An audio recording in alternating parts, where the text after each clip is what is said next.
So, how to generate profitable offer ideas? Ideas are the bread and butter of the company. A great idea will skyrocket a company quickly to seven figures, more quickly than you can imagine. And your offer to your consumers will keep the business engine running. The five most innovative companies in the world, as reported by Forbes, are Amazon, Google, Uber, Apple, and Snap. These companies are valued in the hundreds of billions and transact hundreds of millions a day. But how do these companies start? Well, with an idea. Apple was started by Steve Wozniak and Steve Jobs in a garage on a vision to have a computer for the rest of us.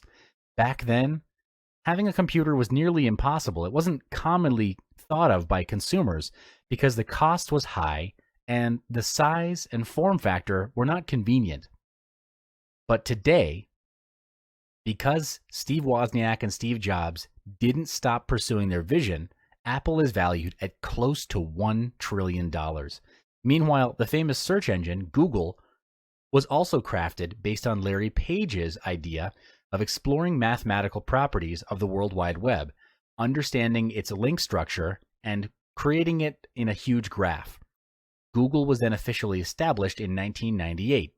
This goes to show that generating that drop-dead idea that's going to start the world on fire is possible, as projected by these innovative companies. When you see something that piques your interest, ask yourself this: what is it about this situation that's special? Then narrow down your focus so you familiarize yourself with the idea. However, before generating your ideas, there are certain steps to be taken into consideration to ensure that your thought processes are in line with the outcome that you want to achieve. These tactics will ensure the effectiveness of generating your profitable offer ideas, which will be discussed in the next module. The first tactic in generating profitable offer ideas is by having a vision. Before starting with any ideas, you must first start with your vision. What's the vision of your company? Your vision is what will be the guiding light for all of your ideas to take shape, because you can come out with as many ideas as you want, but the question is, could you really execute all of them? Well, time as well as resources to execute the idea, all of the ideas, are limited. There are only 24 hours in a day and only so much of financial resource to go around that you can leverage, which means you want those ideas to be congruent and aligned to your vision for the company. You'd go bankrupt and you'd waste a lot of time in executing all of the ideas you have. Therefore, it's crucial to have a vision that you can focus on that will give you a clearer understanding on what it is that you ultimately want to achieve. To help you in generating your vision, try to ask these fundamental questions. What is your why? Why is this business important to you? Why did you start the company in the first place? Why this and not something else? These are all important questions which will give direction to evaluate which idea is most suited to your company. Take a moment, pause the video, and answer these questions. Don't worry about having the best vision because in our previous module, we learned there is no such thing as best. The most vital component is to identify what resonates with you. Thousands of people have taken up their hobbies and turned them into successful businesses. So think of your why now. For instance, Tim and Nina Zagat, who launched the Zagat Surveys, a publishing empire that sells restaurant guides for many major USA and European cities. In the early 1970s, the Zagats were high-priced corporate attorneys who had the passion of dining out. For fun, they created a newsletter which they distributed to close friends to rank popular restaurants in several categories. Each year, the newsletter encompassed more restaurants, and in the end, the couple began charging money for it to reduce their expenses as it became so time-consuming and actually cost them money to produce.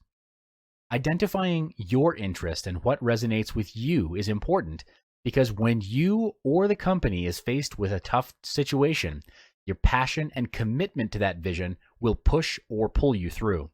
So pause this video, take 20 minutes, and answer those questions. Welcome back. Did you get your vision nailed down? It's okay if it's version 1 because version 1, again, is better than version none. In this module, we'll be looking at your target audience in order to give more focus in generating your ideas. With your vision, the next question is whom are you serving? This would be your target audience. If you don't know who you're serving, then you'll be serving everyone, who ultimately makes your company confused, and the allocation of your resources will not be effective or efficient. It only projects lack of focus.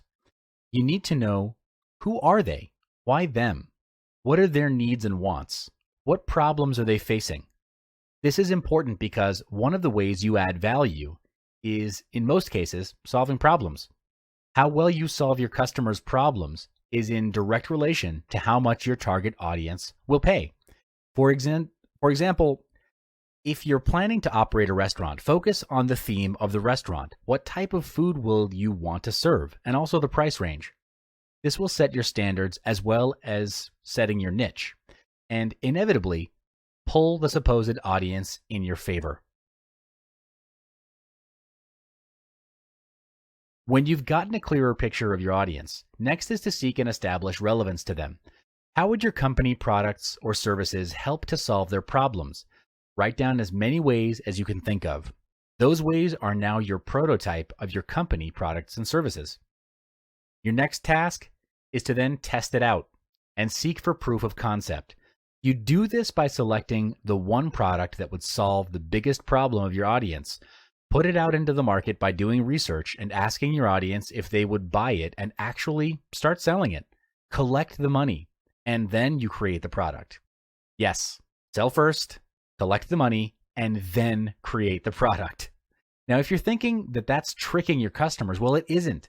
There have been too many companies that create the product first and only then find the target market to sell to, which, I mean, to me, it's insane. These companies would pump thousands of dollars into product research and development only to find out that it's not even what their customers want in the first place. So avoid wasting your resources and time and prove the concept with money, their money. This method is called failing forward fast. The process is this. You want to get an idea quickly that solves the biggest problem of your target audience.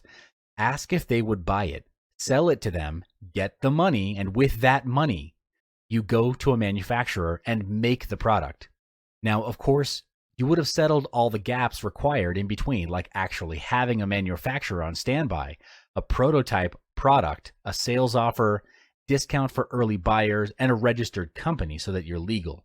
If you don't have any of these, then yes, you are involved in a scam, and you should rethink your strategy. The reason for failing forward fast is so you can get the key insights to come out with a version 2 of the product. You also need to sell and collect the money up front, because sometimes what your audience says they'll pay and what they actually pay is different. The moment of truth is when they reach into their pockets and actually hand you the money. That's when you know you've found an initial product worth investing your R&D dollars into. The following tactic to generate profitable offer ideas is to do a brainstorming session on product ideas. Ideally, your brainstorm should be with max 5 people, because too many people dilutes the quality of the brainstorm session.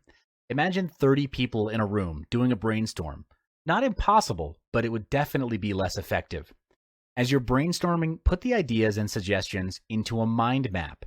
This makes it easier for you to refer back to the ideas after the brainstorm. There are 5 simple steps to do an effective brainstorm. The first step is to set the context. This means that the tone and intention of the brainstorm is clarified up front.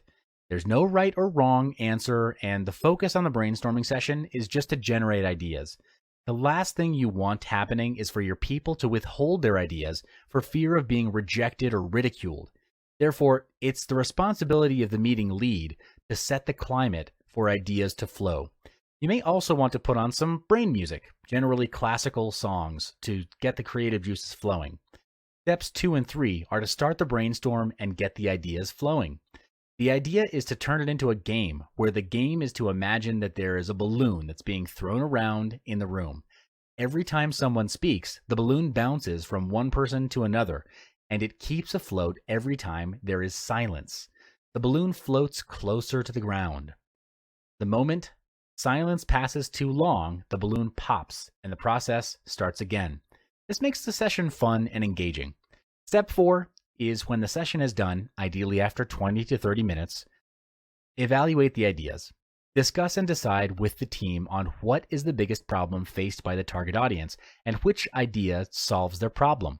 After a decision is made, you move on to step 5, where you write out action points. This then moves into the execution phase. Here, you list down all the required actions to bring the idea to life and assign these action points to your team. All action points must have a person in charge, otherwise there'll be a gap in your execution. The previous tactics in generating profitable ideas was designed to create new products. In this module, we'll discuss a way to shorten the idea creation time, and that is to reinvent the wheel. Yes, you must have heard the saying to not reinvent the wheel, which translates into don't be a pioneer and just take something that's already there. Well, that's true. However, when it comes to ideas, you would want to reinvent it. It's not about who did it first, but it's about who does it best. Our society is made to believe that everything is already set and there's no room for innovation. The truth, however, is without entrepreneurs coming in with new ideas or bettering previous processes, the world would be dull and boring. So always remember, it's not who did it first, but who does it best. And if you're fortunate enough to become your own business leader, you'll get an idea of where you need to reinvent yourself so competitors don't catch up on you. Remember to take the leap. Sometimes you just have to jump and take the risk to see if your ideas are worthy in competing in the current market. You'll never know unless you try. For instance, Mark Zuckerberg, the founder of Facebook, started off his days as a student in Harvard University, where his idea eventually gained popularity and then traversed the universe. It's very easy to lose focus when you feel you have odds stacked against you, and competition will always be there, so might as well just do it. We'll have more in-depth discussion regarding this tactic in the next module, so I'll see you there. So this is the second part of how to generate profitable offer ideas tactics, reinventing the wheel specifically. Reinventing in this context means taking an existing idea, stripping it down to its bare components, and then finding its key lever points and making it even better, even faster, and easier. The intention is to question the current ways of solving problems and getting things done. Just because it's always been done this way doesn't mean that this way is the best way. For example, the house rental market has been rather straightforward. You rent a house by entering into a contract with a landlord that decides the duration of rent and cost of rent with other terms and conditions. This has been going on for ages. Then you strip down all the components of this practice, which in this case is the landlord, tenant, rental, terms and conditions, contract, and home. You'll have the individual pieces that you then need to piece it together to create a new picture. So there would be questions like, what if the tenant was the landlord? What if rental was shorter and more affordable? What if I didn't need to book expensive hotels during my holiday? What if I could meet new people along the way? Breaking down these components is exactly what gave birth to Airbnb. If you don't know about it, Airbnb is an online marketplace where people can lease and rent short-term accommodations. This covers a wide range of vacation homes, apartments, homestays, hotels, and hostels. Today, Airbnb is valued at $31 billion. Just amazing. There are many more ways that you can use to generate ideas, but don't get caught up with finding the best way. Just pick one and get it done with. Remember that version 1 is always better than version none.